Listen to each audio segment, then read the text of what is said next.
Indian navy ने इससे पहले 10th पास वाले बच्चों के लिए जो भर्ती का नोटिफिकेशन है वो रिलीज किया था। अब 12th पास वाले उम्मीदवारों के लिए नोटिफिकेशन फाइनली रिलीज कर दिया है।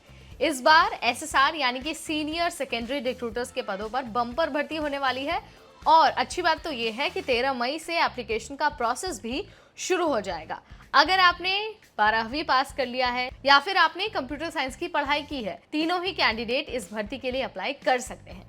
और इसकी अगर वैकेंसी डिटेल आपको जाननी है ना, तो हमारे वीडियो के साथ एंड तक बने रहना होगा, बीच में बिल्कुल भी स्किप नहीं करना होगा।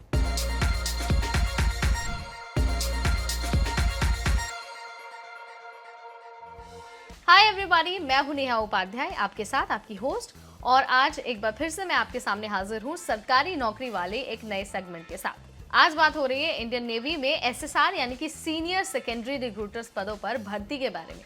तो देखिए, अगर आपको इस भर्ती का हिस्सा बनना है ना, तो ऑफिशियल वेबसाइट यानी कि www.joinindiannavy.gov.in यहाँ पर जाकर अपना एप्लीकेशन का फॉर्म सबमिट कर देना होगा। अब आपको ना एक बार क्विकली हम एलिजिबिलिटी की क्राइटेरिया बता देते हैं, यानी कि शैक्षिक योग्यता और उम्र सीमा। जिन भी कैंडिडेट ने अपना 10+2 यानी कि 12th का एग्जाम पास कर लिया है और उन्होंने 12th में मैथ्स, फिजिक्स, केमिस्ट्री या फिर बायोलॉजी से अपनी पढ़ाई कंप्लीट की है, वो सभी इसके लिए अप्लाई कर सकते हैं। और साथ ही अगर आपने इंजीनियरिंग में 3 सालों का डिप्लोमा भी किया है ना, तो भी आप इसके लिए अप्लाई कर सकते हैं। इसके अलावा अगर आपके पास कंप्यूटर साइंस का भी सर्टिफिकेट है, तो भी आप इसके लिए फॉर्म भर सकते हैं। यानी कि तीनों ही कैंडिडेट इसके लिए अप्लाई कर सकते हैं, एलिजिबल हैं, बशर्ते आपकी जो एज है ना, वो रिक्रूटमेंट क्राइटेरिया के अकॉर्डिंग होनी चाहिए। जो कैंडिडेट 1 नवंबर 2003 से 30 अप्रैल 2007 के बीच पैदा हुए हैं, सिर्फ वही कैंडिडेट इसके लिए अप्लाई कर सकते हैं। इससे कम या फिर ज़्यादा अगर आपकी उम्र सीमा होती है, तो आप फॉर्म नहीं भर पाएंगे। आपको इस बात का बहुत अच्छे से ध्यान रखना है। अगर आपको कोई कंफ्यूजन है या फिर आपको लगता है कि पता नहीं यार मैं एलिजिबल हूँ या फिर नहीं हूँ, क्योंकि सर्टिफिकेट तो मेरे पास सारे हैं बट एज का थोड़ा सा इश्यू लग रहा है, तो इस केस में आप ऑफिशियल वेबसाइट पर जाकर जो डिटेल नोटिफिकेशन है ना, वो चेक कर सकते हैं, वो पढ़ सकते हैं और उसमें सारी की सारी जो डिटेल दी हुई है ना वैकेंसी की, आप उसे चेक कर सकते हैं। इसके अलावा हर सरकारी नौकरी की तरह इसमें भी फॉर्म भरने के साथ साथ आपको फीस भी देनी होगी।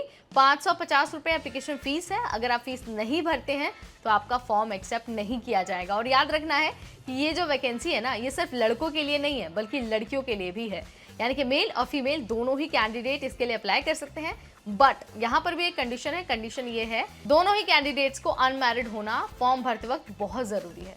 आपको इस बात का भी बहुत अच्छे से ध्यान रखना है।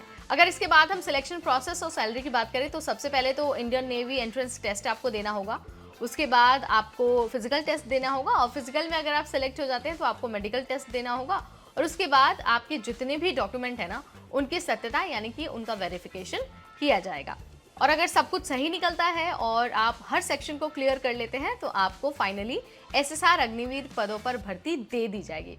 अब अगर हम सैलरी की बात करें, तो फर्स्ट ईयर में आपको 30,000 सैलरी मिलने वाली है, सेकेंड ईयर में 33,000, थर्ड ईयर में 36,500 और फोर्थ ईयर में आपको 40,000 सैलरी मिलने वाली है। और उसके साथ ही जब तक आपका टाइम पीरियड रहेगा ना सर्विस का, तब तक आपको हॉस्पिटल की फैसिलिटी और जो सीएसडी कैंटीन है उसकी फैसिलिटी भी मिलेगी। आपको इस बात का भी ध्यान रखना है। अगर आपने 12th पास कर लिया है या फिर आपने डिप्लोमा किया है इंजीनियरिंग में, तो आप वेबसाइट पर जाकर अपना फॉर्म भर पाएंगे 13 मई से। This is all about Indian navy SSR recruitment 2024।